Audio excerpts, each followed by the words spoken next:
Protection de l'écrit. Écrire une recette. Alors, nous avons ici le texte d'une recette. Je vais lire rapidement. Le titre est « Recette du 4 quarts aux pommes ». Pour 6 personnes. Ingrédients, 5 œufs, 250 g de farine, 250 g de beurre, 250 g de sucre, 4 pommes, une pincée de sel. Une pincée de sel, ça veut dire une petite quantité que l'on prend entre les doigts. Matériel, une cuillère, un couteau, un moule. Là, 1. Mélanger le sucre et le beurre ramolli pour obtenir une pâte molle. Alors là, il faut faire sortir le beurre du réfrigérateur avant. 2. Ajouter les œufs 1 à 1 bien mélangés. 3. Ajouter la farine et le sel bien mélangés. 4. Éplucher les pommes, les couper en morceaux. 5. Verser la moitié de la pâte dans le moule. 6. Poser le morceau de pomme sur la pâte. 7. Recouvrir avec le reste de pâte. 8. Demander à un adulte de mettre le gâteau dans le four à 180 degrés. 9. Laisser cuire 45 à 60 minutes. Le texte que je viens de lire, quel gâteau permet-il de faire? Alors, en lisant le titre, on comprend qu'il s'agit du 4 quarts aux pommes. Est-ce que ce sera un gros gâteau? Ici, je vois 6 personnes, donc pas assez. Question. Quelles sont les différentes parties de cette recette? Alors, nous avons ici 3 parties distinctes. Mais seulement de ce titre, en gras et en italique. Ingrédients et matériel. Ingrédients, ce sont les produits qui entrent dans la composition du gâteau. Ces ingrédients, tous se retrouveront mélangés dans le gâteau. Matériel, ce sont les outils dont on aura besoin pour travailler. Alors ici, en tête de la liste du matériel, il faut ajouter un saladier. C'est dans ce saladier qu'on va mélanger les ingrédients. Alors, quel sous-titre pourrait-on donner à la troisième partie? Alors, on remarque que nous avons des étapes. Bon, quelles étapes? Les étapes de la préparation. Donc, on va écrire ici comme troisième sous-titre, les étapes de la préparation. Bon, à la recherche des verbes, qu'est-ce qu'on remarque? On remarque que tous sont dans la partie des étapes de la préparation.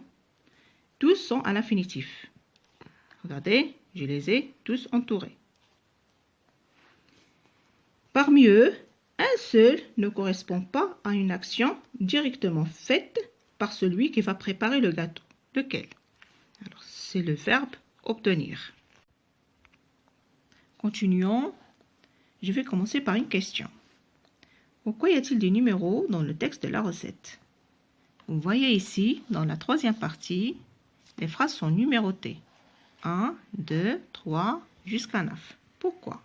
Parce que pour préparer la recette, on doit commencer par la première étape. C'est la phrase numéro 1. Puis, on suit par la deuxième étape. C'est la phrase numéro 2. Après, la troisième étape. C'est la phrase numéro 3. Et ainsi de suite, jusqu'à la dernière étape, c'est la phrase numéro 9. Pourrait-on mettre ces phrases dans un autre ordre, les mélanger? Est-ce que je peux commencer, par exemple, par ajouter les œufs 1 à 1 bien mélangés, ou bien ajouter la farine et le sel bien mélangés? Pas possible. Donc, il faut respecter cet ordre.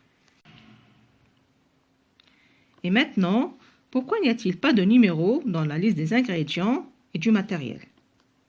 Si on change l'ordre des ingrédients dans la liste, est-il toujours possible de faire le gâteau? Oui, bien sûr. Même question pour le matériel. Oui, on peut faire le gâteau.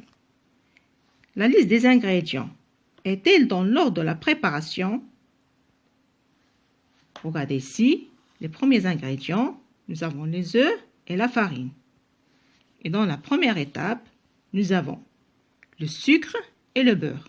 Donc non. La liste des ingrédients n'est pas dans l'ordre de la préparation. Je suggère la refaire pour que la préparation soit plus facile.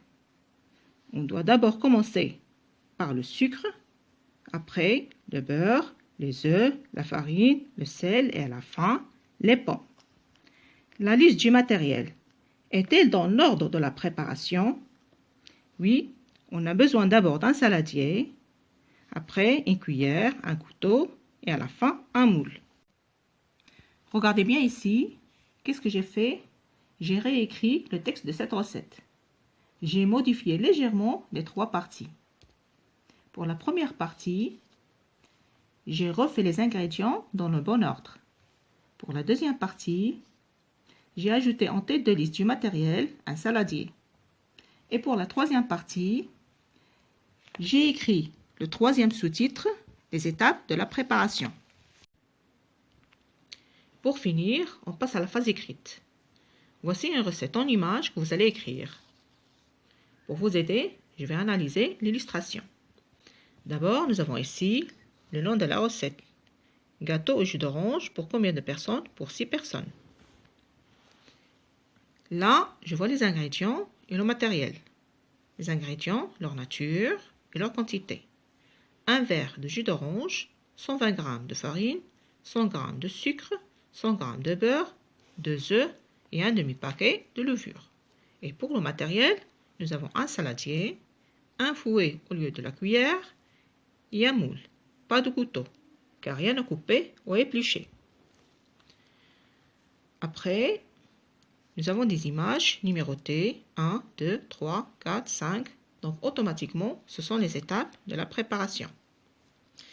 Et maintenant, il faut nommer les actions des étapes. On commence par la première étape. Regardez les flèches. Elles montrent que ces ingrédients se retrouveront tous mélangés dans le saladier. Donc, on va utiliser le verbe mélanger. On passe à la deuxième étape. Comme vous voyez, ajouter les œufs, 1 à 1. La troisième étape, bien mélanger avec le fouet. La quatrième étape, verser la pâte dans le moule. Et la cinquième et la dernière étape, mettre le gâteau dans le four à 180 degrés et laisser cuire 15 à 20 minutes. Bon, vous allez prendre une feuille pour rédiger. Commencez d'abord par le nom de la recette. Et pour combien de personnes? Là, la première partie, les ingrédients, vous allez écrire tous les ingrédients qui entrent dans la composition de la recette. Leur nature et leur quantité. Après, la deuxième partie, le matériel. Vous allez écrire tout le matériel que vous voyez ici. Pour finir, la troisième et la dernière partie, les étapes de la préparation. On commence par la première étape. Mélanger. Mélanger quoi? Tous les ingrédients qui se trouvent dans la première image. On passe à la deuxième image. C'est la deuxième étape. Vous l'écrivez devant le numéro 2. Devant le numéro 3, la troisième étape. Devant le numéro 4, la quatrième étape. Et devant le numéro 5, la cinquième et la dernière étape.